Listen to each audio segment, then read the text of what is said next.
Hey guys, Dr. Bob and Naomi here, Ludwig Family Chiropractic, with part 2 of our weight loss Ludwig lesson, exercise. We're going to cover some high intensity exercises, some low force exercises, and some dangers of losing weight too fast. So let's dive in. All right, so the first bullet point that we're going to talk about is the importance of exercise. So 4 main points here. So the first one being improved mood. It'll increase serotonin, which regulates mood, sleep, and appetite. Second, exercise can build stronger bones. That stress will cause the body to adapt and build more bone. Third, exercise can reduce the risk of many chronic diseases, such as type 2 diabetes, obesity, if you count as a chronic disease. And then lastly, exercise is a key role in our topic of weight loss, right? So keep in mind of that 500 calorie deficit that we had talked about earlier. All right, so moving on to exercise and weight loss. 3 points here just to touch base on. So first one being you're going to want to lose 1 to 3 pounds or 1% of your body weight per week. And that is going to be the safe way to lose weight. Always think about safety when losing weight. There are some dangers in losing weight too fast, right? So keep in mind, so 1 pound of fat is going to equal 3,500 calories. So coming down to our fourth point, if you burn, keyword being burn, 500 calories per day to lose 1 pound of fat per week. So 500 calories and the deficit, right? 7 days a week will equal that 3,500. So 3,500 calories, 1 pound of fat, being 1 pound per week is going to be the safe way to lose weight. All right, moving on to some exercises. We're going to start off with low force exercises or low impact. And I'll be throwing out some numbers. So keep in mind, these are going to be based off of a 155-pound individual. And of course, results will vary from person to person. But first up, we have walking. Walking is very easy on the joints. It's beginner friendly. And keep in mind, this is going to be based off of a 155-pound individual. But roughly, you can burn 167 calories in 30 minutes walking at a solid 4 mile per hour pace. Next, we have cycling. And cycling has some individual benefits, including increasing insulin sensitivity, decreasing the risk of heart disease and cancer, whether this be stationary or a road bike. And they can burn roughly 260 and 30 minutes at a moderate pace. Next, we have swimming. Swimming is another one that's very easy on the joints. It can decrease body fat, heart disease, and increase your flexibility.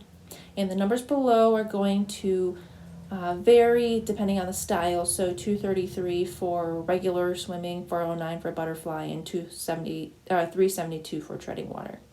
All right, yoga and Pilates, very similar. They can almost be interchangeable with the benefits between the two of them. But yoga will see an increase in mental and physical well-being. You can also see a decrease in low back pain, increase in strength, balance, flexibility, but the main point here is going to be mindfulness. So mindfulness is going to help you resist unhealthy foods, control overeating, just helping you be aware of where you're at. So yoga, you can burn roughly 149 calories in 30 minutes. And Pilates, very similar, a little more high tempo. You see a decrease in low back pain, increase in strength, balance, flexibility. You can burn roughly 128 calories in 30 minutes. So yoga, Pilates, swimming, walking, cycling are going to be your low impact exercises. Next, we're going to move on to our more intense or our high impact exercises. Keep in mind, this is still based on that 155-pound individual. First up, we have jogging or running. Jogging or running can burn harmful visceral fat, which is the fat that wraps around your internal organs. It can also increase your cardiovascular fitness, as running and jogging are an aerobic exercise. It can roughly burn 298 calories in 30 minutes at a 5 mile per hour pace, or 372 for 30 minutes at a 6 mile per hour pace, and so on if you get into more of a sprint. Next, we have weight training. So this is going to include dumbbell work, bicep curls, squats, anything with a bar. So This will increase your strength, which will promote muscle growth, and in turn increase your BMR. And we'll get into BMR later on in the video. So weight training, roughly 112 calories for 30 minutes. And with that increased BMR, you're going to keep burning calories long after you're done lifting. Next, we have interval training, or also known as high intensity interval training. This can burn 25 to 30% more calories per minute than weight training, cycling, or running.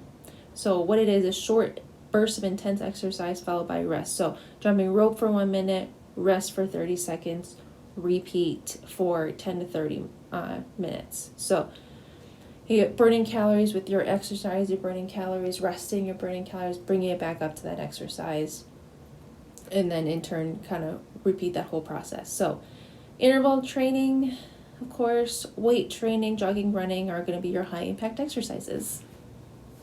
Next, we're going to move on to some factors that can impact weight loss.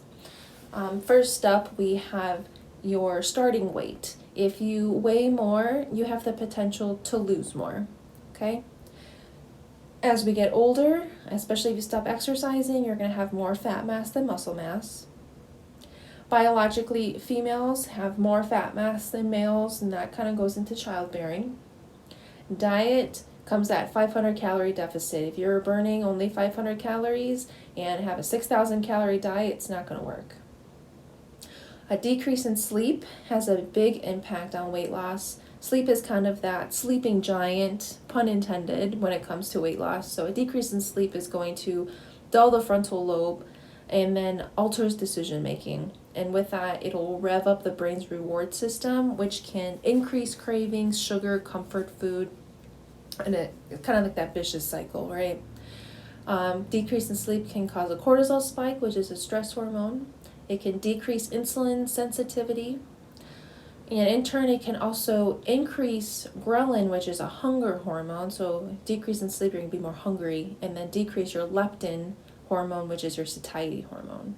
So if you can't do a diet or exercise, just get some sleep. And then last but not least, a medical condition. So kind of like depression, hypothyroidism, that's going to impact it. Next, we're going to move on to the dangers of losing weight too fast. So too fast, not good. So if you do that, you put yourself at risk for losing muscle. Okay. You also have an increased risk for multiple conditions. So gallstones, fatigue, malnutrition, headaches, constipation, and then irregular menstrual cycle for us women.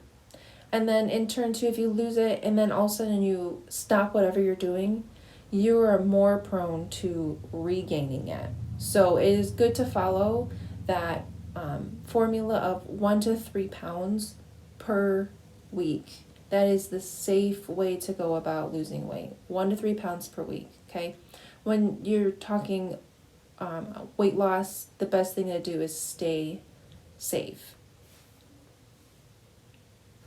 So we've touched base on the importance of exercise, some low and high impact exercises, but a good question now is where to start, right? What to do with this information. So number 1, figure out your BMR and your total daily energy expenditure, okay? BMR represents the minimal calorie number you need for involuntary bodily function, so blood circulation, ventilation, temperature regulation, equivalent to how much gas an idle car consumes while parked. Now there is a long formula, male and female, and I'll post it in the comments or in the description below if you want to do some math. What I suggest, go to calculator.net/BMR-calculator.html. Okay, put the setting to revised Harris Benedict. Okay, and it's going to ask for height, weight, male, female. Okay, and then you'll get your BMR from there. And then you're going to multiply your BMR by your TDEE, which is your total daily energy expenditure. Okay, and this is going to be based on exercise, right? So if you rarely exercise, multiply your BMR by 1.2, and then it goes 1 to 3 times a week, 3 to 5, and so on.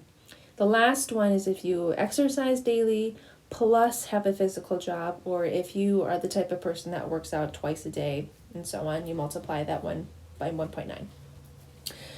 Over here, this is your magical formula, right? So you're going to take your BMR, and then you're going to multiply that by your total daily energy expenditure to get your total. And from there, you are going to consume 500 calories less or burn 500 calories. And what I would suggest is go more with the burn and get some exercise in, because that will in turn increase your BMR. It's good for your health, rather than just consuming less. Exercise is good for your overall health and weight loss, right? So I hope you guys found this information helpful. Gives you a little kickstart to your wellness and weight loss goal.